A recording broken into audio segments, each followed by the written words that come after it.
on YouTube? It's your boy, Mr. Random, and we have here Tyler today, and we got Bryson here as well. And we're going to be installing a front Swaybar kit on his 2005 Ford P71. Guys, so it'll be a lot quicker if Tyler gives us a quick rundown as to what this kit brings. Just before we get started, you can actually get this on eBay just for the purposes that it's a little bit more affordable. It's still just as good of quality, and the link will be in the description down below. If you guys are interested, trust me, you're gonna want to get something like this, especially if you own a whale as big as this, guys.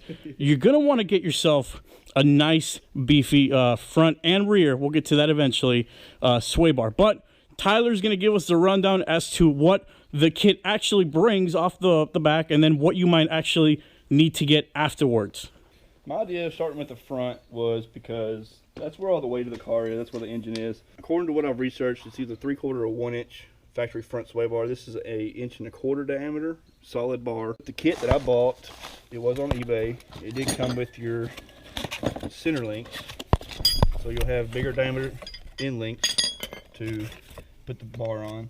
And then I bought the end links separate, but I went ahead and swapped them out too. Might as well, if you got it apart, put new end links on. All right, guys, so we're going to be doing as much of a detailed step-by-step guide on to how to install the front sway bar. So without further ado, man, let's get this thing started. Here we go, wasting no time.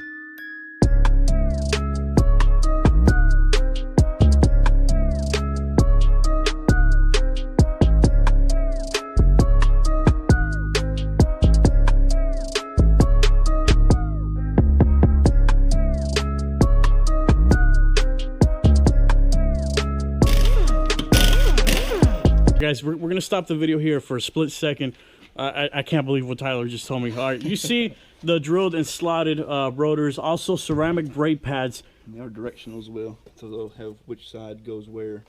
And that's all the way around, by the way, too. All four rotors, 4 sets of pads that are ceramic, and all 4 sets of hardware, the sliders and stuff.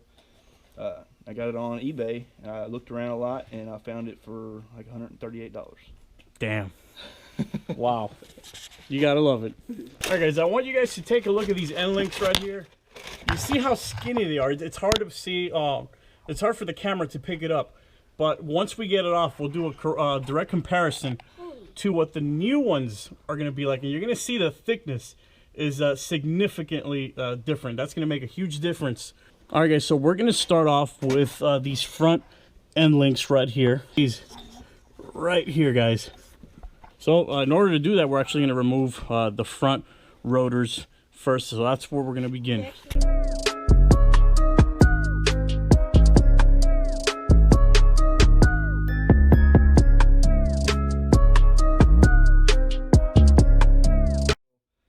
If you see, Ford did give you a hex on the end of the bolt here to hold it as you turn this nut. But I don't know why they did that, because you can't get a wrench in there and hold this at the same time. So if you have a problem and it's the whole ball joint is spinning, just put your ratchet on there, and then put your pair of vice grips to hold this end of the ball socket, and then you can just get your bolt nut off that way. I can see this one a little better too. Oh, there we go. Look at this. Yeah. Look at this firsthand. Look at that. Look at the difference. Yep. All right, so there's a sway bar link right there, and that is the item number in case you guys, but there is the part number. All right, guys, so once you remove the end links, you just make your way, come over here. 15 millimeter. 15 millimeter, there it is. 4 bolts, 2 on this side and 2 on the other side.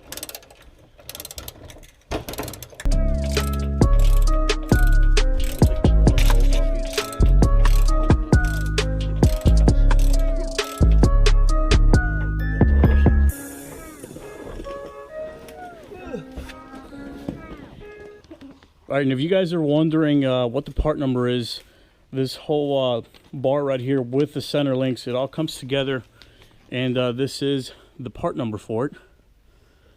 There you go, and there you go. All right, guys, so there they are, side by side. This is the original one that came on the Crown Vic, and this is the new one. You'd say it's what, about a 1/4 inch? This is 1 1/4 inches. Yeah. I'm guessing the factory is probably 1 inch. Well, a good quarter-inch difference You between can the also two. tell by this too. This has a big hole. Yeah. And then Yeah. look at the ends. Yeah, you can just tell by looking at it. I mean, How thick these ends look, are look, compared to that. look at that. You can just tell just by looking at it. But if you guys wanted some numbers, yeah, it's a slight difference. But you know what? At the end of the day, every little bit helps. All right, guys. So at this point, it's just a matter of doing the same thing, just in reverse with the new parts. We're gonna put what is it, end links. We're gonna put that in first. Just put them in there loose. That way you can move them around. That way you can move it around when you get your bar lined up in there. Right. These Now end the links grease do fittings. have grease fittings. Okay, yeah. they do. It comes with 190 and one straight. Once I get it on, I'll kind of figure out which one would be better or where. Nice. You angle upwards whenever you put it in. So this right here is flat. You put it in the same way that the other one come out. Yep. Okay, so angle like that. Okay. It'll go Yeah, in, you lift just it like that. this way. Okay. All right, guys. So Get the end link on the other side. there you go. So yeah, you start the nut on that other side, and then And you swing this one around, beat it towards you to make this corner, and work it in. Once you get it in, start your nut on this side. So do it on the end links first. all right, guys. So we're about to install the center links. Center links. So you see they open up like that, and then you just place it over the bar. And the flat side's gonna go against the frame. Don't worry about your bolts; they're slotted, so the clip's broke. But and then you're gonna have a spacer plate, which is gonna go on first, just like that. And then you're gonna have the cradle, which is gonna go just like that.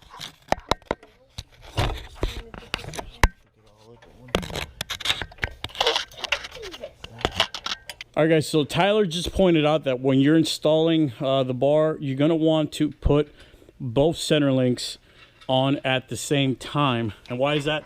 That's because if you get one side on, you start the nuts. You can't pull the other side down far enough to put your black spacer plate in.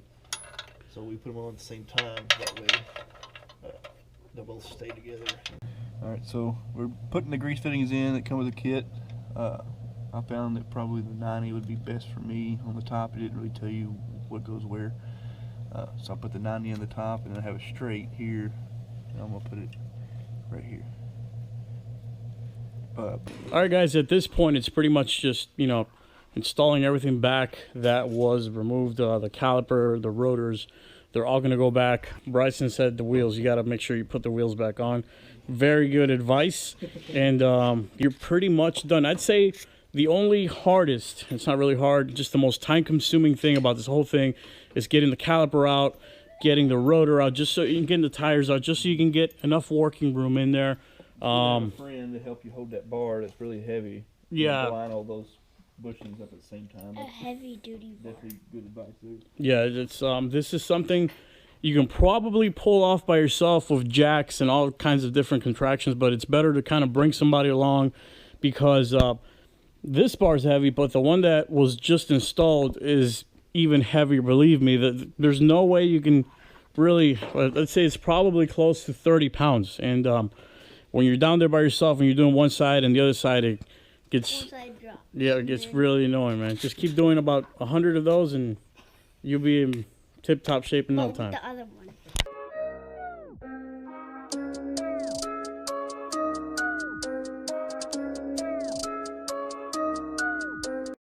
And that's pretty much what it's gonna look like, guys. Once it's installed, this thing is as solid as can be.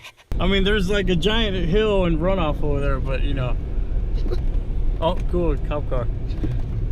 Your honest opinion, there is a difference. There, I could notice a massive amount of difference between quarter-inch diameter. I mean, I can tell it's flatter. Whoa, damn, son. It's hugging the road pretty good. Okay, I agree. Oh, dude. Told you. Dude, that's nice, man. Damn, son. You can feel it in the back. Yeah. The front's flat. Right here's that. But if you're trying to track your Crown Vic or anything like that, you definitely, this is a must.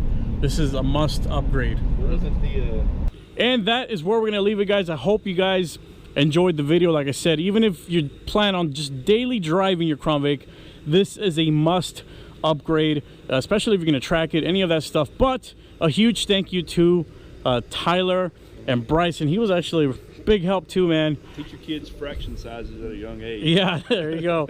That helps out. But if you guys are interested in following his Instagram, I'm going to link it in the description down below as well, guys. If you guys have any questions for him or any of that, he's also part of the Clarksville Panther platform. Yeah, there you go. Local club for Panther platforms we made in Clarksville, Tennessee. There you go. So I'll include that in the description as well. That's where we're going to leave it at today, guys. Either way, hope you guys enjoyed another long overdue Crown Victoria video.